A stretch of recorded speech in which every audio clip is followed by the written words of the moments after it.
Alpha.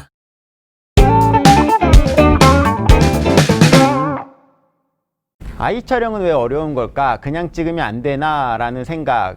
저도 사실은 아기를 낳기 전까지 굉장히 많이 했던 생각인데요. 제가 막상 아기를 낳고 보니까 이제 해야 될 게 너무 많더라고요. 저만 그런 게 아니라 여러분도 아마 비슷한 생각을 하실 텐데요. 어떻게 하면 우리 아기를 좀 더 잘 찍을 수 있을지 같이 고민해 보도록 할게요. 아기가 태어나면요, 많은 부모님들이요 비슷한 생각을 합니다. 스튜디오에서 사진을 이제 찍어야겠다고 생각하죠. 왜냐면 내가 찍기가 너무 힘드니까. 그런데 스튜디오에 가면 너무 예쁜데 아이 컨디션을 스튜디오 촬영하는 날로 맞추기가 너무 힘들고, 또 스튜디오에 가면은 아기가 일상에서 보여주는 그런 자연스러운 모습들을 잘 보여주지 않아요. 그리고 또 스튜디오에 가서 계속 사진을 찍다 보면은 이제 생각보다 돈이 많이 들게 되는 거죠. 그래서 많은 분들이 내리는 결론은 이제 이겁니다. 스튜디오에서 성장 앨범 찍을 돈으로 내가 장비를 사서 찍어주면 어떨까라는 이제 결론인데요. 딱 생각해보면은 어차피 스튜디오는 나가는 돈인 거고, 장비는 한번 사면 내가 계속 찍어줄 수 있으니까 이거 괜찮은 것 같아, 이런 생각을 많이 하셔가지고 이제 아빠들은 엄마를 설득하기 시작하죠. 이것만 사면 내가 이제 찍어줄 수 있어. 그리고 이제 엄마들도 그래, 그러면 그래, 한번 해봐, 이제 이런 마음으로 이렇게 많은 분들이 장비를 구입하는데, 그럼 카메라는 뭘 사야 되고, 렌즈는 또 어떤 걸 써야 되고, 또 다 샀어요. 다 사고 나면은 이건 또 어떻게 설정해야 되는지 이제 많은 고민들이 생기는 거죠. 그러면 최적의 렌즈는 어떤 렌즈일까? 여기 보시는 것처럼 지금 G마스터가 여러 개 있는데, 무조건 G마스터가 좋은 게 아니라 내가 사용할 수 있는 렌즈가 가장 좋은 렌즈거든요. 저기 보시면 6개의 렌즈가 있습니다. 20mm f1.8, 24mm f1.4, 35mm f1.4, 55mm f1.8, 85mm f1.4, 135mm f1.8, 이렇게 6개의 렌즈가 있으면요, 우리가 보통 포트레이트 렌즈라고 하는 건 아래 보이는 55mm, 85mm, 이제 135mm 렌즈를 보통 얘기하는데, 아이를 촬영하신다라고 하시면 이 아래에 보이는 렌즈들은 성인 기준의 렌즈이고요. 아이 촬영하신다면 특히 아기가 어릴수록 20mm, 24mm, 이렇게 35mm의 관광 렌즈를 사시는 게 좋아요. 아기를 촬영하다 보면은 이게 지금 같은 거리에서 촬영한 사진이거든요. 20mm f1.8, 24mm f1.4, 35mm f1.4인데 제가 아기가 테이블에 있을 때 그 아이의 발이 손에 닿는 거리였어요. 이렇게 손에 닿는 거리에서 촬영할 수 있는 렌즈인 거죠. 아기 촬영할 때는 촬영 중에도 아이에게 손이 닿는 거리에 있는 게 안전하기 때문에 그런 렌즈는 이제 20mm, 24, 35가 있다라면 20mm랑 24mm는 전신을 찍을 수 있는 렌즈인 거고, 35mm는 이제 상반신을 촬영할 수 있는 렌즈입니다. 그래서 이제 이 두 개의 사진을 보면은 20mm f1.8이랑 24mm f1.4가 있는데, 많은 분들이 이 두 개의 렌즈를 궁금해하세요. 과연 뭘 사야 될 것인가? 24mm가 먼저 나왔을 때는 사람들이 24mm를 굉장히 많이 사용했었어요. 저 역시도 아기가 태어나고 가장 많이 쓴 렌즈가 24mm f1.4인 것 같아요. 왜냐면 가까이서 찍을 수 있으니까. 그런데 20mm가 나왔잖아요. 20mm가 사람들이 볼 때는 비슷한 것 같은데 얘는 24mm는 f1.4에다가 23mm고 20mm는 좀 더 광각인데 1.8이네? 그럼 뭐가 나을까 하실 수 있는데, 사실 아기 찍을 때는요 비슷해요. 이렇게 앞뒤로 살짝 이동하면요 23mm로도 전신 찍을 수 있고, 또 다가가면은 20mm로 찍을 수 있고 비슷한데, 24mm f1.4가 조리개가 좀 더 밝고 초점거리가 좀 더 멀기 때문에 아웃포커싱, 심도 표현에서는 24mm가 확실히 더 유리합니다. 하지만 20mm 같은 경우는 24mm보다 좀 더 저렴하기 때문에 만약에 렌즈를 구성하실 때 하나의 렌즈를 여러분이 선택하셔야 되면은 저는 24mm f1.4가 확실히 좋은 것 같고요. 35mm f1.8이랑 20mm f1.8 두 개를 만약에 사용하신다라고 하면요, 가격은 물론 20mm랑 35mm 두 개 사는 게 조금 더 비싸긴 한데, 저건 두 가지의 화각을 확보할 수 있기 때문에 만약에 난 두 개 쓰는 것도 괜찮다 그러면 이제 20mm랑 35mm 두 개의 조합을 사셔서, 20mm 같은 경우는 풍경 찍을 때도 쓸 수 있으니까 두 개 쓴다라면 저는 저렇게, 한 개 쓴다면 24mm이고요. 만약에 내가 사진 찍을 때 나를 좀 도와줄 사람이 있고 아기랑 좀 더 떨어져서 찍을 수 있다, 35mm f1.4, 55mm f1.8 이런 게 좀 더 유리한 거죠. 이런 광각의 단렌즈를 쓰시다 보면요, 어떤 게 할 수 있냐면, 사람들이 걱정하는 건 그거예요. 광각으로 찍으면 우리 집 너무 더러운데, 아직 정리가 안 됐는데 이게 적나라하게 다 나오면 내가 너무 창피해, 이런 얘기 많이 하시는데, 어차피 광각이어도 근접해서 찍으면 심도가 아주 얕아지기 때문에 광각 렌즈로 광각의 밝은 단렌즈로 근접해서 촬영하시면 아이는 선명하게 나오지만 뒤에 배경은 확 날아가서 촬영이 됩니다. 그래서 더러운 게 생각보다 많이 나오잖아요. 그래서 두려워하지 않으셔도 되고, 또 많은 분들이 얘기하시는 게 아기가 가까이서 찍으면 렌즈를 너무 만져요, 지문이 너무 많이 찍히는 것 같아요, 막 얘기하시는데 그냥 그거는 닦는다 생각하고 찍으셔야 돼요. 저희 아이도 밥 먹고 이렇게 렌즈 한번 만지면 난리가 나죠. 더러워지는 거 걱정하지 마시고 클리너로 열심히 닦아가면서 그냥 찍으셔야 합니다. 이때가 아니면 이렇게 근접해서 촬영할 수가 없어요. 점점 크면 도망가기 때문에 그 근접해서 촬영할 수 있는 그 시기를 놓치지 않고 확 다가가서 촬영해 보시면 좋을 것 같아요. 뭐 촬영을 함께 도와줄 사람이 있다라면은 뭐 50mm, 85mm, 135 이런 것들이 이제 확실히 좋죠. 아웃포커스 팍팍 되고 배경 다 나오지 않게 필요한 부분만 잘라서 찍을 수 있으니까 이제 이런 부분들이 확실히 망원 계열 단렌즈를 쓰는 게 훨씬 유리합니다. 그리고 또 아기 키우다 보면요, 많은 분들이 이제 듣는 얘기일 거예요. 공감하는 내용이기도 하고 듣는 얘기이기도 할 텐데요, 뭐 뱃속에 있을 때가 제일 좋다 그러죠. 뱃속에 있을 때가 제일 좋고, 또 아기가 막 태어나고 나면요 누워있을 때가 가장 좋을 때다라고 얘기하는데, 그 이유는 아기가 도망을 못 가요. 움직이지도 못하기 때문에 가만히 있기 때문에 이때는 여러분이 무슨 렌즈 쓰셔도 돼요. 뭐 AF도 그렇게 빠르지 않아도 돼요. 어차피 얘는 가만히 있거든요. 근데 이 시기를 지나서 이제 아기가 기어다니기 시작하죠. 그러면 이때부터는 잡으러 다니기가 되게 바빠지기 때문에, 근데 그렇다고 망원 렌즈 끼고 내가 뒤에 가 있으면 애가 막 사라져 버리기 때문에 이때는 그냥 광각 계열의 렌즈를 쓰면서 같이 애를 잡으면서 가까이에서 촬영하시는 걸 더 추천드리고, 이 시기를 지나서 저희 아기가 지금 이제 걸어다니고 뛰어다닙니다. 그래서 이 시기에는 뭐 줌렌즈 쓰시는 게 사실 편하긴 해요. 하지만 너무 멀어지면은 아기를 컨트롤할 수 없기 때문에 누군가가 도와줄 수 있을 때는 줌렌즈 같은 것들로 내가 멀리서 찍어도 되지만 한 55mm 정도, 35나 55 정도 쓰시면서 너무 멀어지진 않으면서 아웃포커싱은 하게, 그리고 그렇게 좀 찍으시면 좋을 것 같습니다. 이제부터는 이제 엄마 아빠가 굉장히 화이팅 해야 되는 시기인 것 같습니다. 자, 그러면 렌즈는 이 정도 얘기해 보도록 하고요. 아이 촬영하려면 카메라는 어떤 기종이 좋을까라는 이제 고민. 저희 아기가 아침에 자고 일어나서 이제 와이프의 알파9 카메라를 들고 있는 모습인데요.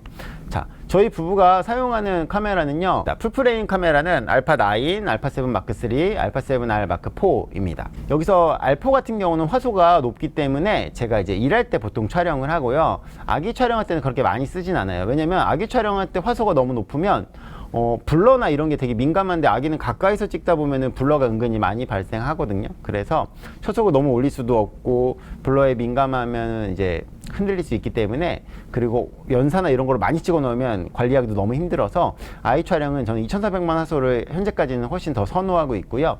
9과 7-3인데 9 같은 경우는 리얼타임 트래킹이 있어가지고 저희 아기가 이제 막 뛰어다니거든요. 그리고 생각보다 너무 빨라요. 그래서 아기가 뛰기 시작하니까 확실히 9이 좀 더 유리한 것 같습니다. 그리고 9 같은 경우는 전자식 셔터를 기반으로 하기 때문에 흔들림이 적고 리얼타임 트래킹 지원해서 AF도 잘 되고, 그래서 동적인 아이 촬영에 훨씬 유리하다라는 거. 네, 알파9이랑 9-2 굉장히 좋은 카메라이죠. 그리고 이제 7-3 같은 경우는 이제 가격대 성능비가 사실 가장 좋은 카메라죠. 그래서 가장 많은 분들이 쓰는 게 알파7 마크3일 것 같은데, 저희 와이프는 알파7 마크3를 썼었고 제가 9을 썼었는데, 이따가 와이프가 얘기하겠지만 저희는 지금은 와이프가 아기를 더 많이 찍기 때문에 와이프가 9을 쓰고 있고 제가 7-3를 쓰고 있습니다. 그래서 아이를 촬영하신다라면 최고의 카메라는 제가 볼 때 현재는 알파9이지 않을까 싶습니다. 알파9 사람들이 이거는 스포츠 프레스용 카메라 아니야? 이렇게 생각하실 수 있는데, 스포츠 같은 경우는 뭐 패턴이라는 게 있어요. 하지만 아기는 패턴이 없거든요. 어디로 튈지 모르기 때문에 그런 면에서 스포츠 촬영보다 더 힘든 게 아이 촬영인 것 같아요. 아기 촬영하시고 아기가 많이 움직인다라면 그런 면에서 알파9이 가장 유리합니다. 네, 알포 리얼타임 트래킹 지원하고 다 좋은데, 아까 말씀드린 것처럼 화소가 너무 크면은 그 조금씩이라도 흔들리거나 이런 거에 민감하고, 아기를 근접해서 촬영하면은 shots속이 빨라져야 되는데 그렇게 되면은 감도가 올라가고 막 그러다 보면은 여러 가지 블러나 이런 부분에 고민이 생기고, 또 아기 사진 엄청 많이 찍거든요. 저희 와이프 연사를 엄청 많이 날리는데 알포로 연사를 날리면 저장해서 갖고 있기가 너무 힘들기 때문에, 그래서 저희는 이제 2,400만 화소대를 더 선호하고 있어요. 그리고 이거는 제가 지난번 세미나까지는 이제 풀프레임 카메라만 말씀드렸는데 크롭 바디를 와이프가 왜 얘기해주지 않냐고, 자기는 크롭 바디도 많이 쓰는데 꼭 얘기해달라고 해서 준비했습니다.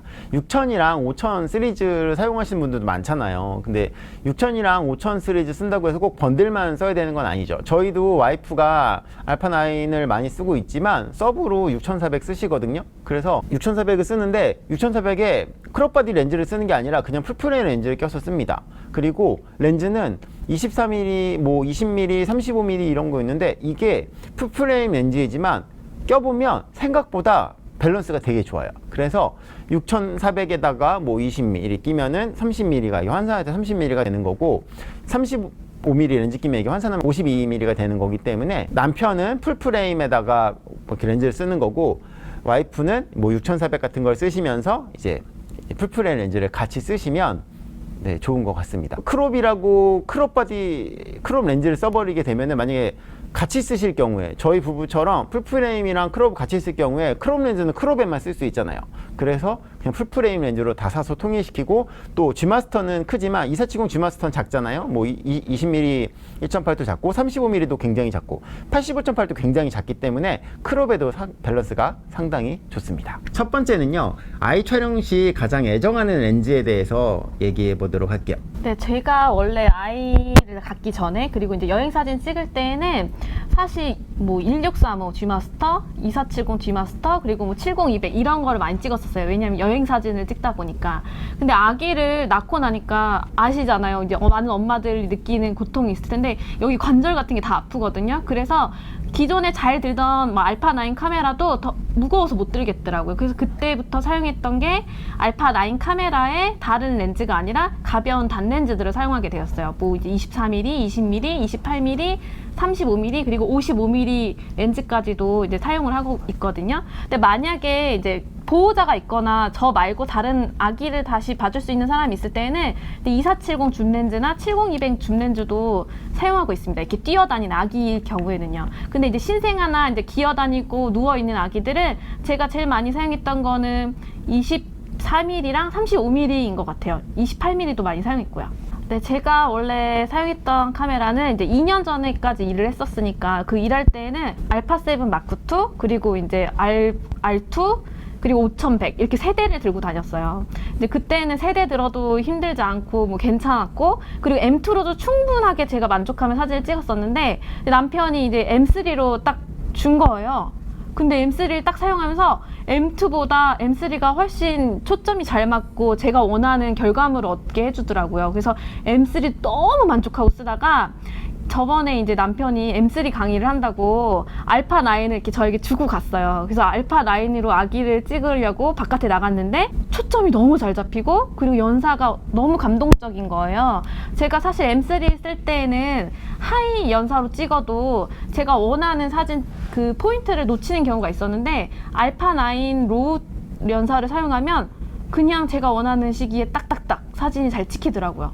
하이까지 쓸 필요도 없이 그냥 로우로만 충분히 사용을 하다 보니까 알파9을 왜 쓰는지, 그리고 왜 이게 스냅의 왕인지 알겠더라고요. 그리고 저희 아빠가 이제 남편이 없으니까 제 사진을 이제 애기랑 같이 있는 제 사진을 찍어주셨거든요. 그래서 유모차를 끌고 이렇게 가는 사진을 아빠한테 찍어달라고 요청을 하고 저희 아버지가 셔터만 눌렀을 뿐인데 이렇게 알파9 셔터를 이렇게 몇 번 누르시더니 지연아 이거 되게 좋다. 왜 이렇게 잘 찍혀? 이렇게 말씀을 하시더라고요. 그러니까 일반 카메라에 대해 잘 모르시는 분들도 알파9을 사용하시면 와 진짜 좋네 이렇게 말씀을 하실 수밖에 없는 것 같아요. 많은 분들이 알파9을 쓰면은 막 렌즈도 2470 G마스터, 뭐 70200 G마스터 막 이런 큰 렌즈를 써야 될 거라고 생각하는데 알파9을 쓰고요. 렌즈를 뭐 35mm 1.8, 뭐 55mm 1.8 이렇게 컴팩트한 렌즈들이 있거든요. 이런 걸 쓰시면 생각보다 무게가 별로 나가지 않아요. 그래서 그 정도면은 들고 찍으실 때 크기나 무게 면에서 이 정도거든요. 들고 찍으실만 하실 거예요.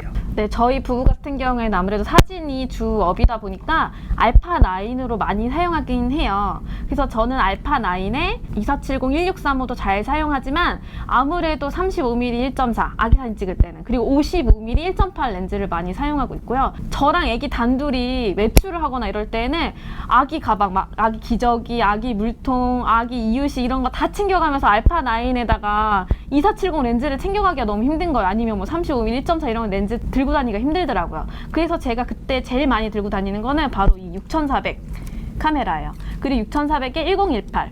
이 1018 렌즈는 광각 렌즈라서 아기랑 셀카 찍을 때 너무 좋아요. 그래서 제가 이거를 애용하고 있고, 가볍게 쓰는 단렌즈 하나 더 이제 가방에 넣고 다니는 게 바로 28mm 2.0 렌즈입니다.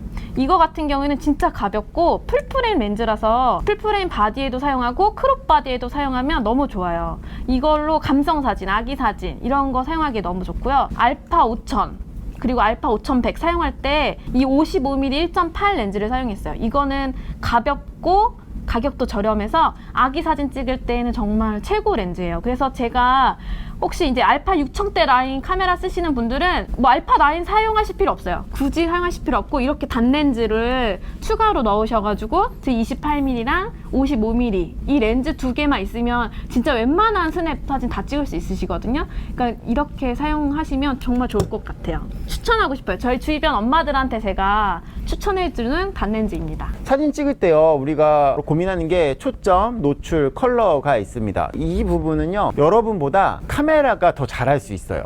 카메라가 요즘에 굉장히 좋아졌기 때문에 초점이랑 노출, 컬러는 여러분 카메라한테 맡기시는 걸 추천드리고요. 카메라가 해주지 못하는 영역인 구도, 교감, 시선 이런 부분 있잖아요. 나는 아기를 촬영할 때 구도를 어떻게 잡을 것인지, 또 아기랑 어떻게 교감하면서 찍을 것인지, 시선을 어떻게 가져갈 것인지 이런 부분들을 고민하셔야 여러분이 촬영하는 게 쉬워집니다. 너무 많은 고민을 하면 막상 촬영할 때 아기를 보지 못해요. 카메라랑 어느 정도 친해지셔야 돼요. 카메라가 그냥 산다고 내가 알 수 있는 게 아니잖아요. 이 카메라를 어떻게 하면 내가 좀 더 편하게 사용할 수 있을까를 고민해야 되고, 그런 부분이 연습이 필요한데, 이론 몇 가지만 짚어보도록 할게요. 초점 모드는요, 여러 가지가 있어요. AFS, AC, 뭐 DMF, MF 등이 있는데, 여러분이 기억하셔야 될 거는 단일 촬영 AF, AFS, 연속 AF, AFC, AF 싱글, AFC. AF 싱글은요, 거리가 변하지 않는 피사체. 보통 풍경 같은 거 찍을 때, 뭐 꽃 찍을 때 딱 거리가 정해져 있는 피사체를 촬영할 때는 AFS를 쓰시고요. 거리가 계속 변하는 피사체, 아기는 막 뛰어다니잖아요. 그럴 때는 컨티뉴어스 AFC로 촬영하시는 게 더 좋아요. 거리가 변하지 않을 때는 AFS, 거리가 변할 때는 C니까 우리는 AFC를 일단은 많이 사용하겠죠. 초점 영역 같은 경우는 와이드, 존, 중앙, 플렉스블 스팟 등이 있는데, 와이드는 화면 전체에서 피사체를 찾아주는 거고요. 플렉스블 스팟은 하나를 내가 옮겨가면서 찍는 거예요. 이게 어떤 차이냐면은, 얼굴 인식기는 우리가 많이 쓰잖아요. 얼굴 인식을 와이드에다 하면은 화면 전체에서 피사체가 얼굴을 찾는데, 플렉스블 스팟을 하면은 그 작은 박스 안에서 얼굴을 찾기 때문에 사용하기가 힘든 거죠. 그래서 여러분이 리얼타임 IF 얼굴 인식 기능을 쓰실 거라면 와이드하고 존이라는 초점 영역을 사용하시는 게 훨씬 편리합니다. 가만히 있는 피사체를 AFC로 찍으면 가만히 있는 피사체는 AFS고요. 네. 가만히 있는 피사체는 AFS, 거리가 변하는 피사체는 AFC. 가만히 있는 걸 AFC로 찍으면, 원래는 이론적으로는 가만히 있는 걸 AFC로 찍으면 안 돼요. 왜냐하면 초점을 AFC는 이렇게 왔다 갔다 하기 때문에 워블링이라는 게 생기는데, 초점이 안 맞았을 때에 셔터를 눌러버리면 말씀드린 것처럼 초점이 안 맞는 사진이 나오는 거죠. 그래서 원래는 이론적으로 가만히 있는 정지한 피사체, 거리가 변하지 않는 피사체는 AFS로 찍어야 되고 AFC로 찍으면 안 되는데, 문제는 카메라의 성능이 너무 좋아지다 보니까 알파 9 같은 경우는 가만히 있는 걸 AFC로 찍어도 문제가 안 되죠. 그리고 M3도 화소가 높지 않으니까 가만히 있는 걸 AFC로 찍어도 문제가 안 되는데, R4라든지 R3처럼 화소가 좀 큰 것들은 초점이 조금이라도 나가면 그게 더 크게 나타나기 때문에 그때는 S로 찍는 게 훨씬 더 유리합니다. 얼굴, 눈, AF 설정, 우리가 보통 리얼타임 IF라고 하는 게 있는데, 여기 옵션 몇 가지를 설명드리도록 할게요. 이 리얼타임 IF 같은 경우는 반셔터를 눌렀을 때 이제 눈에 계속 초점을 맞춰주는 건데, 이 얼굴 인식 프레임이라는 옵션이 보통 꺼 있거든요. 이 옵션을 켜주셔야 내가 반셔터를 누르지 않아도 화면에 이 하얀색으로 얼굴 표시가 떠요. 그래서 지금 어떤 얼굴을 찾고 있는지를 내가 알 수 있고, 그 상태에서 반셔터를 눌렀을 때에 이제 얼굴에 눈이랑 얼굴에 표시가 됩니다. 그리고 그 옵션 밑에 있는 AF 추적 감도라는 옵션이 있어요. 이게 표준이라는 게 기본 설정인데, 많은 분들이 이걸 오해하셔가지고 이 추적 감도 표준을 민감이란 잠김이 있으면 민감 쪽으로 바꾸시려고 해요. 민감하게 초점을 바꿔서 아기를 빨리 찾아주지 않을까라는 생각을 하는데, 이 민감과 잠김의 차이는 우리가 어떤 피사체를 촬영할 때에 제가 아기를 촬영하잖아요. 그럼 아기가 어떤 장애물 뒤로, 나무 뒤로 이렇게 지나갈 수도 있잖아요. 여러분이 저를 찍고 있을 때 여기 나무가 여기 이 앞에 있는 게 나무예요. 그럼 아기가 이 뒤에 있으면 이렇게 가려졌을 때에 아기가 나무를 잠시 지나서 나온다라고 생각하면은, 여러분 초점이 나무로 옮겨가는 게 좋아요, 아니면 아기에게 그대로 유지되고 있는 게 좋아요? 아기 촬영한다면 나무로 옮겨가지 않고 아기에게 유지돼야 되겠죠. 민감은 이렇게 가려졌을 때 빠르게 그 초점을 옮겨가는 게 민감인 거고, 잠김은 원래 찍던 아이를 계속 따라가는 게 잠김이에요. 그래서 추적 감도를 민감으로 설정하시면 굉장히 빠르게 피사체를 잃어버리기 때문에 여기서 아이를 촬영하신다라면 잠김 쪽으로 선택하시는 겁니다. 그래서 추적 감도는 잠김이 이제 인물 촬영할 때 훨씬 더 편리한 것 같아요. 이제 많은 분들이 안 쓰시는 기능이 있어요. AF ON이라는 기능이 있거든요. AF ON. 여러분 AF ON을 얼마나 쓰실지 모르겠는데, 카메라의 AF ON의 위치가 상당히 손이 잘 가는 위치예요. AF ON AL이 아주 손이 잘 가는 위치에 있는데, 손이 잘 가는 위치에 있다는 건 중요한 기능이라는 뜻이겠죠. 반셔터 같은 경우는 이렇게 피사체가 이동할 때 반셔터를 누르고 있다가 찍고 나면은 다시 손을 뗐을 때 피사체가 계속 이동하는 중이라고 하면은 다시 반셔터를 누르면 이 이동한 만큼 초점을 당겨와야 되는데 시간이 걸리죠. 그러다 보니까 초점을 아예 잃어버리는 수가 있어요. 그럴 때 AF ON이라는 기능을 계속 누르고 있으면 초점을 계속 따라가면서 셔터를 눌렀다가 떼도 초점은 계속 유지되고 있기 때문에 가만히 있는 피사체를 찍을 때는 차이를 못 느끼겠지만, 아기가 막 이렇게 뛰고 있는 거, 이걸 연사로 다 찍어버리면 나중에 지울 게 너무 많아지거든요. 아기가 뛰고 있을 때 이 AF ON 기능을 눌러서 계속 추적을 하고 있다가 필요한 상황에만 셔터를 눌러서 촬영, 착각 이런 식으로 필요한 순간은 AF ON으로 누르면서 초점은 계속 따라가고, AF ON을 계속 누르고 있는 상태에서 필요할 때만 셔터를 눌러서 촬영한다 라고 생각하시면 돼요. 카메라를 딱 들어보시면 AF ON이랑 AEL이 있는데, 이 AEL이라는 기능은 사실 잘못 누르면 안 되고, AF ON은 잘못 눌러도 크게 문제가 안 되거든요. 근데 이 두 개의 위치를 보면요, AF ON은 실수로 누를 만한 위치가 아닌데 AEL이라는 기능은 실수로 잘 누를 만한 위치예요. 그래서 이거를 두 개를 실제로 바꿔서 씁니다. 지금 여기 화면에 보이다시피 AEL 버튼에다가 AF 켬을 넣어놓고 AF ON을 이 AEL에다가 넣는 거죠. 그래서 얘를 이렇게 누른 상태에서 촬영을 계속 해주는 것이 중요합니다. 이거 아기가 뛰어다닐 때 연사로 다 찍지 마시고 이거를 이렇게 AF ON 기능을 활용해서 한 번씩 해보시면 좋을 것 같아요. 알파 9 같은 경우는 전자식 셔터라서 블랙아웃이 없잖아요. 블랙아웃이 없으니까 AF가 끊기지 않고 계속 되고요. M3나 R3는 블랙아웃이 있기 때문에 촬영하는 중간에 이제 AF가 중단되긴 하지만, 그래도 반셔터만으로 하는 것보다는 이 AF ON 기능을 눌러주는 게 훨씬 더 유리합니다. 다음은 이제 측광입니다. 측광 같은 경우는 카메라가 나보다 잘해요. 측광 모드를 다중으로 설정되어 있고, M 측광에서 얼굴 우선이라는 기능이 있잖아요. 카메라의 기본 설정이 측광 모드는 다중, M 측광에서 얼굴 우선이 켬으로 설정되어 있거든요. 이게 뭐냐면, 다중은 화면 전체에서 피사체의 노출을 분석해서 평균을 낸다라는 거고요. M 측광에서 얼굴 우선은 M이 멀티예요. 멀티 측광에서 얼굴 우선 기능. 측광을 다중으로 할 경우에 노출을 얼굴에 맞춰준다라는 뜻입니다. 즉, 사람이 어둡게 나오잖아요. 이렇게 전체를 찍다 보면 사람이 어둡게 나올 때가 있거든요. 그때에도 이걸 다중 측광으로 하고 M 측광에서 얼굴 우선을 켜놓으면 노출을 얼굴에 맞춰주기 때문에 여러분이 인물 촬영하실 때 훨씬 편하실 거예요. 우리가 얼굴 인식 기능 쓰듯이 노출도 카메라한테 맡기고 촬영하는 게 편리하다는 겁니다. 결론은 기본 세팅을 바꾸지 말라는 거예요. 왜냐면 자꾸 스팟 측광으로 바꾸라고 하시는 분들이 있는데, 스팟 측광은 화면이 안 보이는 SLR 카메라 때나 쓰던 거지, 미러리스에서는 사실 스팟 측광을 쓸 일이 그렇게 많지 않아요. 지금까지 제가 이론적인 부분들을 다뤄봤고요. 아기 촬영할 때 기본이면서도 가장 중요한 게 바로 흔들리지 않고 아기를 촬영하는 것 같아요. 아무리 예뻐도 흔들리면 아쉽잖아요. 초점 나가 있으면 아쉽고, 아기가 뛰어다니거나 그럴 때도 아기를 놓치지 않고 촬영하려면요, 일단 영역은 와이드나 존 사용하시면서요, AFC 쓰시고 AF에서 얼굴 눈 우선 기능을 꼭 사용하세요. 여러분이 플렉스블 스팟으로 촬영하시는 것보다 훨씬 초점을 더 잘 따라갈 거고요.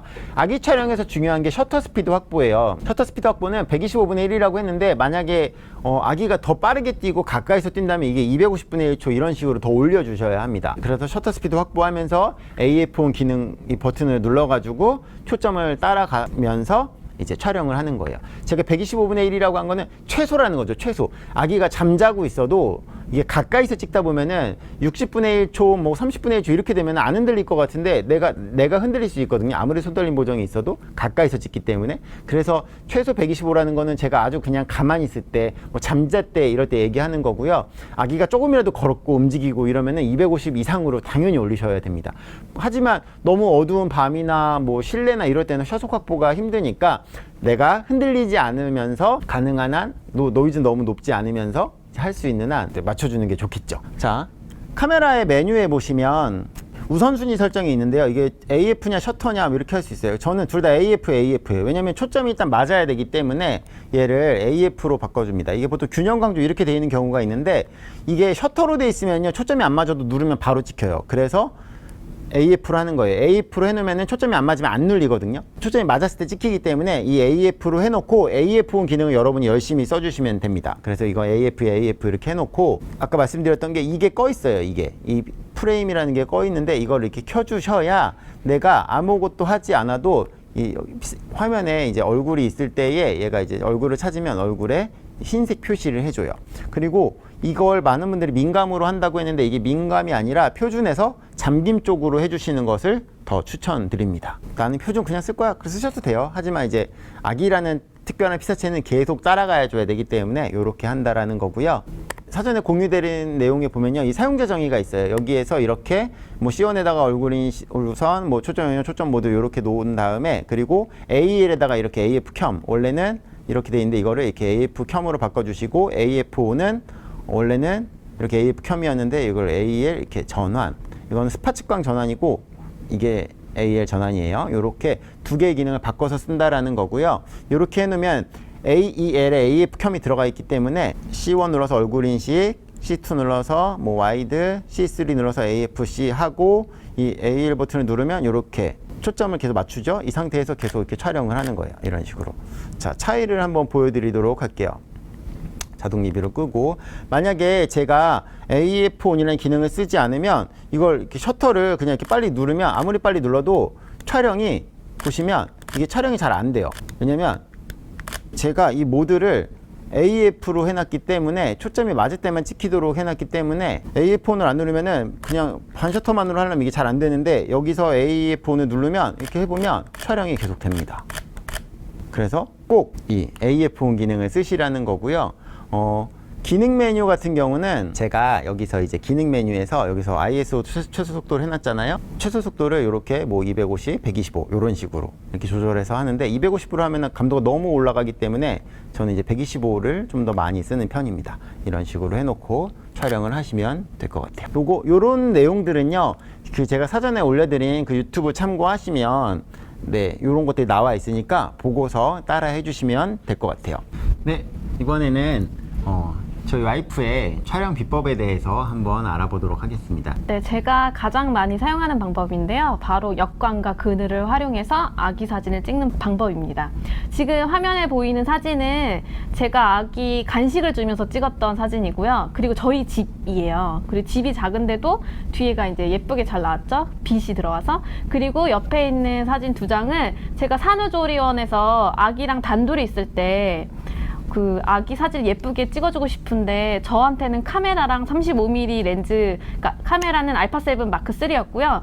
그리고 이제 렌즈는 35mm 1.4 렌즈가 있어서 저렇게 아기 사진을 역광으로 찍어주었어요. 근데 보통 역광 사진 하시면 얼굴을 까맣게 찍는다고 생각하시는데 얼굴이 까만 거는 노출을 올려주면 다 해결이 돼요. 뒤에가 날아가면 이제 뒤에가 얼굴에 맞추면 뒤에가 날아간다고 생각하시면서 걱정을 하시는데 사실 주인공은 아기이기 때문에 아기 얼굴에 맞춰서 노출을 올리시면 더 예쁘고 감성적인 사진을 찍으실 수 있습니다. 이거는 정말 노출 올려주시고 단렌즈, 광각 단렌즈로 찍으시면 이 정도는 누구나 찍으실 수 있으세요. 기본 세팅으로. 그리고 이 사진들의 대부분 뉴트럴로 찍었습니다.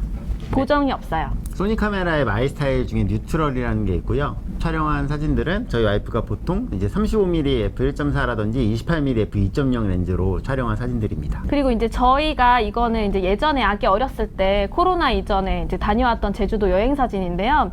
이때 저희가 역광으로 서 있었어요. 그리고 제가 이제 아기 사진을 찍어주려고 하는데 옆에서 지나가시던 어떤 분이 왜 사진을 역광으로 찍어? 얼굴 까맣게? 이렇게 이제 약간 이상하다라는 식으로 얘기하시면서 가시더라고요. 근데 사실 이 사진 보정 하나도 안 하는 사진이거든요. 그 이유는 노출을 올려서 찍으니까 뒤에 배경으로 된 이제 그 갈대는 예쁘게 날아가고, 그리고 저희 아기와 저희는 얼굴이 화사하게 나온 거죠. 그렇기 때문에 노출을 높이면 역광 사진도 충분하게 아름답게 찍을 수 있어요. 그러니까 이런 나중에 이제 야외에 나가시게 되는 시기가 오신다면 실내 사진도 더 똑같이, 그리고 야외 사진 똑같이 역광으로 찍으시는 것도 제가 정말 가장 많이 찍고 가장 추천하고 싶은 이제 촬영법입니다. 네, 그리고 이렇게 역광으로 찍어야지 저희가 눈을 편하게 뜰 수 있기 때문에 저희 이 역광을 추천드리는 겁니다. 이 사진 같은 경우는 왼쪽에 보이는 사진은 이제 햇빛에 있지만 아기를 이렇게 돌려가지고 역광이 되도록 만든 사진이고요. 오른쪽 사진은 아예 그늘에 들어간 거거든요. 네, 이럴 때 카메라가 그냥 찍으면 다중측광에 의해서 카메라는 밝다고 판단해서 어둡게 하려고 하는 거죠. 그럴 때 저희는 보통 A 모드라든지 P 모드를 쓰는데, 이제 인물 촬영할 때 A 모드를 많이 쓰죠. A 모드에 쓰고 ISO는 오토인 상태에서 카메라의 노출 보정 다이얼을 그냥 플러스로 돌려주시면 확 밝아지면서 이제 노출이 밝아지는 거죠. 그 노출 보정 다이얼을 뭐 1.0까지 올려야 돼요, 2.0까지 올려야 돼요가 아니라 사진을 보면서 여러분이 만족하는 수준, 이게 밝기에 대한 만족도는 다 다르거든요. 그래서 정답이 있는 게 아니라서 뭐 1.0, 2.0 신경 쓰지 마시고, 우리 아기가 중요하잖아요. 아이가 중요하면 그 아이의 노출이 여러분이 마음에 들 때까지 노출 보정 다이얼을 올려서 밝기를 맞춰주시면 됩니다. 중요한 거는 햇빛에 있건 그늘에 있건 아기가 눈을 편하게 뜰 수 있는 조건을 만들어 줘야 된다라는 거예요. 두 번째 방법은 바로 아기 시선을 받는 요령에 대해서 알려드리는 거예요. 근데 저희 아기 같은 경우에는 사실 잘 웃는 편이에요. 그런데도 제가 원하는 사진 찍고 싶을 때는 이상하게 안 웃고 울거나 떼를 쓰거나 그렇게 하더라고요. 그래서 제가 사용하는 방법은 가장 좋은 방법은 아기가 좋아하는 노래, 아기가 좋아하는 단어, 말, 그리고 아기가 좋아하는 장난감을 숨기고 있다가, 그리고 안 하고 있다가 딱 세팅 다 해놓고 아기 앉혀놓고 그때부터 노래를 부르기 시작하는 거예요. 아기가 좋아하는, 저희 아기는 이제 나처럼 해봐요 이런 노래를 좋아하거든요. 그럼 그거를 딱 불러준 순간 한 30초 정도는 아기가 막 웃어줘요. 따라도 하고. 그때 사진을 찍으시면 좋은데 사실 30초 너무 짧잖아요. 그래서 저희가 선택하는 방법이 바로 스마트폰입니다. 스마트폰은 사실 저희 부부가 많이 보여주지 않으려고 해요. 아무래도 이제 아기가 어리고 24개월 이전에는 스마트폰을 보여주지 않는 게 좋다고 해서 저희 아기한테 잘 안 보여주는 편인데, 제가 사진 찍을 때만은 보여줘요. 근데 어떻게 보여주냐면, 맨 처음에 저렇게 카메라 슈 마운트에다가 이용해가지고 핸드폰을 카메라 부착하고, 그 다음에 유튜브에서 뭐 뽀로로나 아니면 뭐 핑크퐁 그리고 타요 이렇게 보여주면서 아기의 시선을 끕니다. 근데 사실 아기가 뭐 물건을 던지거나 아니면 장소를 이탈하거나 이럴 때 사용하면 딱 좋은데, 오래 쓰면 아기가 멍 때리는 사진을 찍을 수 있어요. 그렇기 때문에 잠시 찍을 때, 한 1분 이내로 찍을 때 가장 좋은 방법인 것 같습니다. 네, 이렇게 카메라에 보시면 하슈에다가 이런 브라켓을 껴서 여기다 스마트폰을 이렇게 해주는 거죠. 그래야 내가 손을 자유롭게 쓸 수 있어요. 이게 스마트폰 들고 있으면 이게 손이 자유롭지 않기 때문에 여기다가 스마트폰을 이렇게 올려서 잠깐 보여주고 찍는 거죠. 이건 이제 돌잔치 촬영하시는 분들 실제로 많이 쓰는 거예요. 이런 아이템도 있으니까 이런 것들 응용하시되, 말씀드린 것처럼 너무 오래 보여주면 아기가 금방 지루해 하기 때문에, 이거는 뭐 돌잔치라든지 이럴 때 순간적으로 아이기 시선을 확 뺏어와야 될 때 있잖아요. 돌잔치 때 막 아이가 울고 딴 데 보고 이러면 진짜 답이 없거든요. 그럴 때 아껴놨다가 필살기로 한 번씩 쓰시는 거라는 거. 하지만 그 역시도 시간을 너무 길게 가져가시면 안 된다라는 거, 요 점을 좀 기억해 주시면 될 것 같습니다. 적은 비용을 사용해서 스튜디오를 만드는 거예요. 우리 집 스튜디오를. 근데 제가 소개하는 방법은 바로 컬러풀한 프로필 촬영을 위한 종이를 이용하는 방법이죠. 지금 찍은 사진들은 다 저희 집에서 찍은 사진들이에요. 근데 이제 이 사진을 촬영할 때 사용한 게 바로 알파문구에서 구입한 컬러 종이입니다. 이거는 이제 전지 사이즈거든요. 근데 어른을 찍을 때는 상반신밖에 못 찍지만 아기는 전신을 찍을 수 있을 정도로 전지가 큰 사이즈의 컬러 종이에요. 그리고 이제 제가 사용했던 거는 머메이드지라고 해서 이제 좀 무늬가 있는 무광택 종이라 사진 찍을 때 훨씬 도움이 돼요. 그래서 이제 이 종이를 저는 한 장당 2,000원에 구입을 했는데, 만약에 이런 이제 자기가 이렇게 알파문구에서 산 거긴 하지만 뭐 근처에 문구점이 없다 이럴 때는 사절지 종이를 4장 사셔서 붙여서 사용하시면 됩니다. 그리고 이제 사절지를 붙인 경우에는 이렇게 종이가 자국이 남거든요. 그 자국은 이제 포토샵으로 이렇게 조금씩 지워주시면 돼요. 그리고 이제 촬영 팁을 하나 드리자면, 배경을 이제 컬러지를 붙였잖아요. 근데 컬러지에 바로 등을 붙이고 찍으면 안 되고, 살짝 20cm 이상 떨어진 곳에 조그만 의자를 두고 아기를 앉혀서 찍는 걸 더 추천드려요. 그러니까 앉아서 찍을 때, 이렇게 바닥에 앉아서 찍을 때에는 아기가 자꾸 움직일 수 있어요. 근데 이제 이 조그만 의자를 하나 준비해서 그곳에 앉혀서 찍게 되면 아기가 그 자리를 이탈하는 게 좀 적고, 그리고 사진 찍을 때도 아기가 등을 쫙 펴고 찍기 때문에 훨씬 더 예쁘게 프로필 사진처럼 찍을 수 있더라고요. 이런 거 할 때 광택이 있으면 뒤에가 막 번들거리게 나오기 때문에 무광택, 그래서 종이가 더 유리한 거고요. 이게 많은 분들이 아기를 그냥 등에 이렇게 벽에 붙여놓고 찍어요. 그러면 그림자가 바로 확 나오기 때문에 살짝 거리를 띄워주라는 겁니다. 그리고 빛이 앞에서 오도록 하면은 뒤로 그림자가 바로 지는 일이 발생하니까 옆에서 은은하게 오도록 조건을 가능하면 창문이 옆쪽에 위치할 수 있도록 이렇게 구성해 주시면, 지금 보여드린 이 사진 같은 경우는 저희 와이프가 특별히 조명을 쓴 게 아니라 그냥 창문에서 들어오는 빛으로 쓴 거예요. 그리고 오히려 반사판 같은 거 하나만 써주셔도요, 굉장히 이제 생동감 있는 사진을 촬영할 수 있으니까 꼭 컬러 종이를 사셔가지고 한 번씩 도전해 보셨으면 좋겠습니다. 다이소의 소품들을 활용해서 찍은 사진들인데요. 지금 보시면 이제 다이소에서 종이꽃볼을 사가지고, 제가 이제 종이꽃볼이 이렇게 겹쳐져 있거든요. 그럼 겹쳐진 것을 다 펴가지고 그 실을 이용해서 천장에 달라준 거고, 그리고 베이비 이니셜 글자는 사실 베이비는 없어요. 그래서 해피 버스데이랑 비데이 두 개를 구입해가지고 베이비를 만들어 주었어요. 이거 같은 경우 찍을 때는 자연빛으로 한 거고요. 여기에 보시면 제가 보여드리려고 갖고 왔는데, 이게 바로 이렇게 팔아요. 종이꽃볼은 이렇게 종이를 접어진 상태로 팔거든요. 근데 이거를 이렇게 한 장씩 펴서 만들어주면 됩니다. 그 제가 샀던 해피 버스데이 이니셜 풍선, 그 종류가 진짜 다양해요. 비데이, 그리고 러브, 그리고 파티도 있더라고요. 그런 걸 사셔가지고 해도 되고, 그리고 인터넷에 가시면 숫자, 대형 숫자 이니셜도 팔고, 그리고 수술 가랜드도 팔아요. 그 수술 가랜드는 또 이런 거랑 다른 느낌이 되거든요. 그리고 지금 보니까 이렇게 가랜드도 있어요. 그리고 이렇게 동글동글한 가랜드도 팔고요. 이런 거 다 설치해 주시면 되게 예쁠 거예요. 자, 이게 바로 제가 사용했던 그대로 들고 왔는데요. 이거를 베이비 글자를 붙이실 때 테이프로 붙인 게 아니에요. 이거는 이제 위에 실을 이용해 가지고 이렇게 고정한 게 아니라 이렇게 움직이는 거거든요. 그 실을 이용해서 하면 되게 자연스러운 라운드가 되고, 그리고 벽지를 뚫으실 벽지에다가 뭐 다른 거 종이 뭐 테이프 이렇게 붙이실 필요 없고, 다이소에서 2,000원에 주고 살 수 있는 꽃핀이라는 게 있어요. 이 핀을 이용하시면 벽지에다가 그 실핀 꽂듯이 꽂고 얘를 이렇게 연결하면 됩니다. 제가 사실 협찬받은 거 없어요. 다 돈 주고 샀어요. 본격 PPL 방송이 아니라 이렇게 저렴한 거로도 할 수 있다라는 거를 저희가 얘기하고 싶은 겁니다. LED 전구하고 라이트를 이용해서 촬영하는 방법인데요. 제가 작년에 보케 매크로 세미나를 했을 때, 세미나가 다 끝나고 이제 집에 왔는데, 이제 와이프가 저거를 보더니 이 전구 너무 예쁜데 집에다가 붙여놓으면 좋겠다라고 생각해갖고, 아기랑 잠잘 때마다 이제 저거를 틀어놓고 와이프가 같이 노래 불러주면서 이렇게 뭐 사진도 찍고 이랬었는데요. 그냥 사진을 찍으면요, 전구의 불빛이 군데군데 얼굴에 들어오기 때문에 별로 예쁘지가 않아요. 그런데 좀 더 예쁘게 하려고 이렇게 앵두전구라고 하고 뭐 꼬마전구라고도 하는데, 이제 네이버에서 앵두전구 이렇게 검색하시면 나와요. LED 전구 이렇게 요런 거 사셔가지고 창문에다가 저렇게 달아주시고, 그 주변에 이렇게 LED 전구로 모양을 잡아서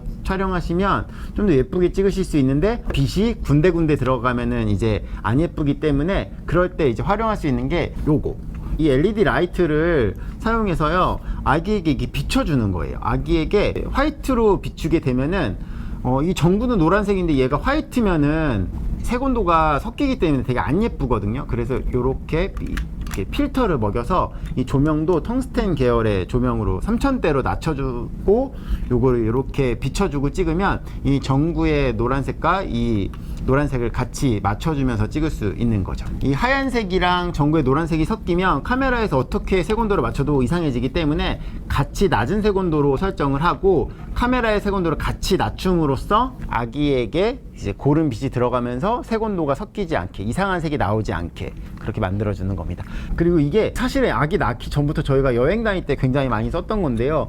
이런 야외에 나가보면요. 너무 야경이 예쁜데 밤에 너무 예쁜데 가로등이 없고 빛이 없어서 너무 사진은 찍으면 안 예쁘게 나오는 거죠. 그렇다고 플래시를 쓰면은 뭐 동굴에서 찍은 사진처럼 나오기 때문에 그럴 때 이렇게 이 LED 라이트를 가지고 저런 불빛이 없는 곳에서도 사람을 밝혀주면서 찍을 수 있어서 야경도 예쁘게 나오면서 이제 인물도 밝게 찍을 수 있는 거죠. 그래서 야간에는 플래시를 쓰는 게 아니라 이런 라이트를 쓰시는 게 훨씬 편리하다는 거고, 카메라의 고감도 성능이 안 좋아도요, 이 라이트가 비춰짐으로 인해서 빛이 밝게 드러나는 부분들은 노이즈가 안 보여서 밤에도 굉장히 활용도가 좋고 카메라가 별로 안 좋아도 예쁜 사진을 찍을 수 있습니다. 플래시를 얘기할게요. 플래시 많은 분들이 걱정하시는 게 아기에게 플래시를 쓰면 안 되는 거 아니야? 아기 눈에 괜찮을까? 이런 고민 하시거든요. 저희도 똑같아요. 다 그래서 아기가 어릴 때는 저희도 가능하면 플래시를 쓰지 않았는데요. 이제 아기가 좀 컸잖아요. 목욕할 때 너무 예쁜데 욕실은 너무 작고 효소 확보도 안 되고 막 물장난하는 거 너무 예쁜데 찍을 수 있는 방법은 플래시를 쓰는 거예요. 플래시를 그렇다고 엄청 세게 쓰는 게 아니라, 그리고 직광을 쓰는 게 아니라, 이런 저희 욕실에다가 지금 제가 고릴라 포드에다가 플래시를 달아서 천장 바운스를 한 사진이거든요. 이럴 때 플래시도 강량도 아주 약하게 하고 너무 세지 않으면서도 이렇게 생동감 있는 사진을 촬영하실 수 있어요. 저는 F60RM을 사용하고 있긴 하지만 그냥 나는 카메라에 끼고 찍을 거야 그러면 32mm 같은 것도 충분하게 촬영하실 수 있습니다. 그래서 이런 플래시를 쓰면은 플래시의 빛이 아주 순간적으로 빛나요. 순간적으로 빛나기 때문에 이런 물 장난할 때 물이 딱 그 멈춘 것처럼 나와서 플래시를 쓰시는 거 추천드리고, 집이라는 환경은 이 플래시를 쓰기에 아주 좋은 환경이다라는 거죠. 천장이 낮고 이렇게 넓지 않기 때문에. 그래서 천장이 보통 하얀색이기 때문에.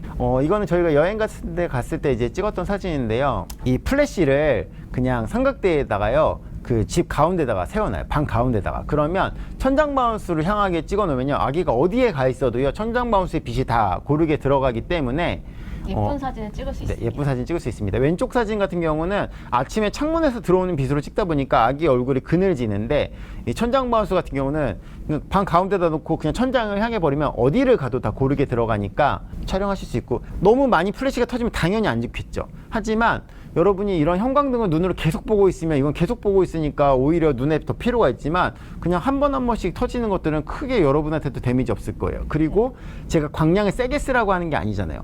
자꾸 막 플래시 쓴다고 감도 막 100으로 낮추고 플래시 풀발광으로 펑펑 터트리면 성인도 눈이 아프잖아요. 저 플래시 쓸 때요, 감도를요 막 1600, 3200 이렇게 써요. 그리고 플래시는 아주 약하게 터트린다라는 거죠. 그래야지 주변도 나오고 우리 눈에도 그게 크게 아프지 않으면서 이제 밝은 사진을 촬영할 수 있다라는 겁니다. 오늘 세미나의 이제 가장 핵심입니다. 바로 셀프로 100일 촬영이랑 돌잔치 촬영하는 방법. 제가 저번엔 사진만 보여드렸는데요. 여러분 여기 보이시나요? 여기 저기 돌잔치 때 했던 것들을 저희가 그대로 거의 다 들고 왔거든요. 그래서 실제로 셀프 100일이나 돌잔치 촬영하는 방법을 알려드리도록 할게요. 네, 저희 같은 경우에는 사실 100일상 차릴 때는 집에서 차렸는데, 그때는 소품들을 다 대여를 했어요. 많은 엄마 아빠들이 아시겠지만 100일 뭐 100일상 소품, 돌상 소품 이렇게 다 대여를 해주거든요. 근데 100일상 소품 같은 경우에는 저도 이제 구입하는 게 힘드니까 아기 키우기도 힘들고 그래서 이제 대여를 해서 찍었는데, 아기가 하필 그날 컨디션이 너무 안 좋은 거예요. 그래가지고 100일 소품은 반납을 해야 되는데 아기는 컨디션이 안 좋고, 그래서 간신히 한두 장 찍고 그냥 이제 반납을 했던 기억이 있어서 이번에 돌잔치를 준비하면서는 제가 이제 발품을 팔아서 다 구입을 했어요. 돌상 사진 하나만 찍으면 아쉬워서 돌 느낌이 나는 사진을 이제 매년 한 번씩 찍어주면 좋을 것 같다고 생각해가지고 이렇게 소품을 구입하게 됐고요. 여기에 있는 이런 유리병 같은 거, 조화 같은 거는 다 다이소에서 구입이 가능해요. 아주 저렴하게 뭐 1,000원에서 5,000원까지 다양하게 있고요. 그리고 이 앞에 선물 포장 보이시죠? 이런 선물 포장은 제가 전통 돌상을 느낌을 주고 싶어가지고 보자기 포장을 검색을 하니까 유튜브에 엄청 자세히 잘 나와 있더라고요. 그리고 이 안에는 사실 반찬통이 들어가 있어요. 반찬통. 그리고 여기에는 아기 장난감.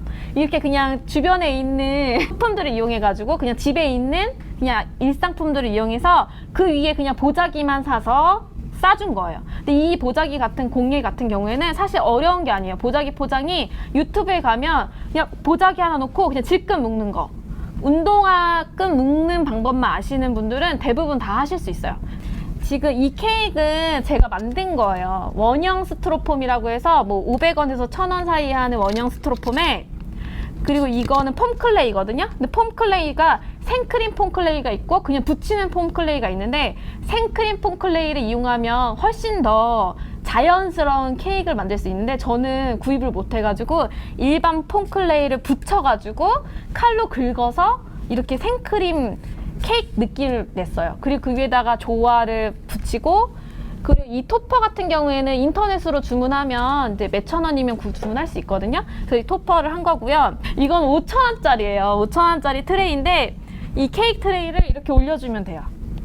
네. 그러면 이제 뭐 생일상, 무슨 뭐 기념일, 400일 기념, 500일 기념 이 토퍼만 바꿔가지고 꽂아서 계속 똑같은 사진 찍어도 아마 기념이 될 거예요. 그래서 이렇게 그릇도 있고 이렇게 나무 트레이도 이용할 수 있고, 그리고 인터넷에 가시면 10,000원 이하로 그 도자기 트레이도 있어요. 그러니까 그런 거 케이크 트레이 검색하시면 나오거든요. 그래서 그런 걸 이용하셔갖고 이렇게 꾸며주시면 되고요. 이게 바로 달 항아리라는 거예요. 달 항아리인데 이게 사실 비싸요. 일반에서 살려면. 제가 이제 구하고 싶어갖고 구해봤는데, 왜냐면 돌상 업체가 이런 걸 쓰더라고요. 그래서 그 돌상 똑같이 따라하고 싶어가지고 구해봤는데 너무 비싸고 막 10만 원까지 가더라고요. 그래서 제가 아무래도 안 될 것 같아서 당근마켓에 달항아리, 항아리, 도자기 이런 식으로 검색을 해가지고 그래서 5,000원에 낼름 구입을 했죠. 그리고 이 항아리를 또 비슷한 모양의 항아리를 하나 더 구했어요. 저희 돌상 사진을 보면 2개가 있는데, 그래서 이거 하나 그리고 다른 거 하나 이렇게 해서 2개를 놨습니다. 아, 과일 모양 같은 경우에는 저건 사실 남대문 조화상가에서 샀어요. 저희 이 꽃도 다 남대문 조화상가에서 산 건데, 이런 그 소품들 같은 경우는 다이소에서 쉽게 사실 수 있는 게 있고요. 이런 항아리라든지 이런 것들 같은 경우는 당근마켓에 의외로 헐값에 올라오는 게 되게 많아요. 그렇게 해서 이런 것들을 꾸며놓고, 꽃 같은 경우는 남대문에 가시면 조화상가 있어요. 생화랑 조화 다 구입하실 수 있거든요. 네. 남대문에 가시면 있습니다. 그 소니 그 남대문 매장이 있어요. 소니스토어 남대문 매장 그 길 건너편 쪽에 있으니까 그곳에 가시면 네, 됩니다. 2층에 조화상가 2층에 있는데, 1시쯤 가시면 조화도 사실 수 있고 생화도 사실 수 있어요. 이거는 사실 제가 주문을 한 건데, 이거 말고 개다리상이라고 해가지고 전통 찻상 이런 거 검색하시면 나오거든요. 그건 좀 더 저렴하게 구입할 수 있어요. 그리고 이 천을 깔았기 때문에 좀 더 고급스러워 보이는데, 이 보자기 천은 이것도 이제 남대문에서 산 건데 그냥 인터넷에서 구입하셔도 되고요. 보자기 포장 이런 거 검색하시면 재료 같은 거 구입하실 수 있습니다. 요게 이제 저희가 어제 촬영한 사진이에요. 오늘 여러분한테 보여드리려고 돌잔치 끝나고 넣어놓은 것들을 다시 다 꺼내갖고 집에서 어제 급하게 촬영한 사진이거든요. 그리고 이 촬영한 걸 저희가 옆에도 또 만들어 놨습니다. 이 부분 이따가 보여드릴 건데요. 이게 여러분이 보실 때 좀 그럴싸해 보이나요? 저희가 나름 그럴싸하게 만든 건데, 여기서 중요한 게 있어요. 이게 어디냐면요, 저희 집 침대 위입니다. 아기 침대 위. 아기 침대에다가 나무를 이렇게 놓고 그 위에다가 이케아 이 박스가 있어요. 저희 와이프가 산 건데, 아기 키우는 집은 거의 다 있더라고요. 그 이케아 박스라고 해야 되나? 그 상자 수납 박스가 수납박스 있어요. 위에 뚜껑을 띄워갖고 저 위에다 올려놓고, 거기다 저 돌잔치 때 썼던 소품들을 올려놓고, 작은 공간이지만 이렇게 여기서 촬영한 게 이렇게 만들어진다라는 거. 이번에는 저희가 이제 꽃병 만들기를 사실 이번에 해봤어요. 사실 이 꽃병은 예전부터 해보고 싶었는데, 저 다이소에 조화가 엄청 많은 거예요. 그래서 이번에는 조화꽃으로 예쁜 꽃병을 만들어 보고 싶다라는 생각이 들어서 이렇게 만들었어요. 재료비는 사실 4만 원에서 5만 원 사이를 들었어요. 그리고 부재료까지 하면 6만 원 정도 들었던 꽃병이고요. 이절지에 우드락에다가 이용해서 만들었고요. 우드락이랑 폼보드 2개를 붙인 다음에, 왜냐면 조화가 많이 붙이면 무겁거든요. 그래서 튼튼한 폼보드, 그리고 그 위에 우드락을 붙이고, 그 위에다가 조화를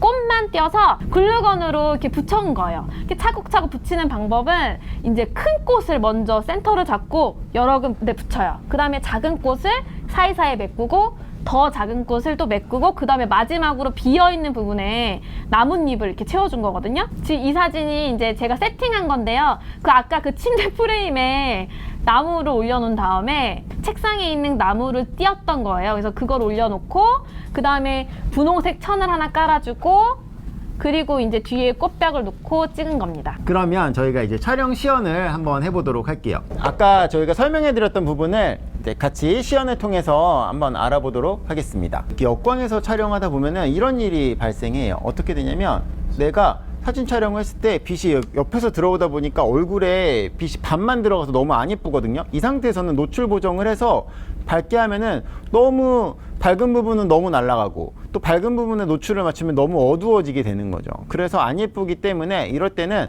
아기의 각도를 틀어서 역광이 되도록 만들어주는 게 중요해요. 이렇게 보시면 트는데 조금 다시 코만 좀 빛 들어오게, 잘못 틀면 이렇게 코에만 빛 들어가서 되게 안 예쁜 사진이 되기 때문에 아예 완전 역광이 되도록 이렇게 완전 역광을 만들어 놓고 이 상태에서 노출 보정을 이렇게 올려주시는 방법이 있어요.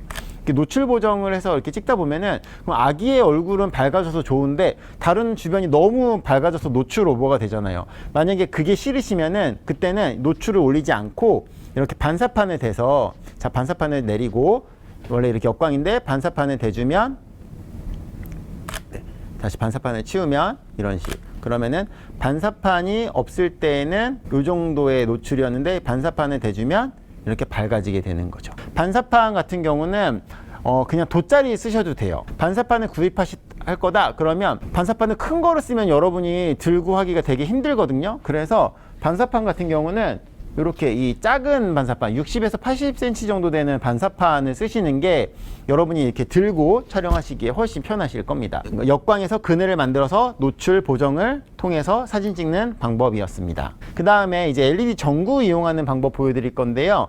자, 불을 한번 꺼주시겠어요? 전구가 있을 때 내가 노출 보정 올리면요, 전구가 안 나와요. 왜냐, 이럴 때 이 LED 라이트를 비춰주는 거예요. 이 라이트를 비춰주는데 이게 지금 제가 흰색을 저희가 비춰준 거예요. 그죠? 흰색을 비춰주니까 얼굴은 하얀데 저기가 노랗게 나오잖아요. 요럴 때는요, 저 전구랑 똑같이 맞춰주려고 같이 노란색을 비춰주는 거고, 이 화이트 밸런스를 전구에 맞게 이렇게 같이 낮춰주는 겁니다. 이렇게 같이 낮춰줘야 저 LED 전구하고 내가 쓰는 이 LED 라이트의 화배를 같이 맞춰주는 게 아까 말씀드렸던 것처럼 화배를 맞추는 작업이에요. 그리고 이제는 이제 플래시 사용하는 건데요. 지금 이렇게 어두운 상황이잖아요. 이렇게 어두운 상황에서도 플래시 쓸 때요, 어렵지 않아요. 일단 셔터 스피드는요, 그냥 125분의 1 정도를 하도록 할게요. 125분의 1을 하고 셔터 스피드 125분의 1, 조리개는 여러분이 렌즈에 따라 다르니까 이렇게 하시고, ISO는 제가 지금 F4니까 어두운데 이렇게 한 4000 정도라고 할게요. 그럼 이 정도잖아요. 이 상태에서 플래시를 쓸 건데, 자, 이게 지금 플래시를 쓴 거예요. 플래시 쓸 때요, 플래시 그냥 TTL 집에서 쓸 때는 TTL 쓰시면 돼요. TTL 쓰실 때 일단 셔석은 125분의 1 그냥 합니다. 그리고 조리개는 여러분이 하고 싶은 조리개를 하는 거예요. 그리고 사진을 봤을 때 이거를 이렇게 100으로 내리는 게 아니라 주변이 나올 수 있도록 이렇게 나올 수 있도록 하고, 이게 지금 F4라서 제가 이렇게 막 많이 올라가지만 요 정도, IS 6400이에요. 요렇게 찍으면 원래는 요 정도로 이렇게 어둡게 촬영이 되는데, 이때 이제 플래시를 써주면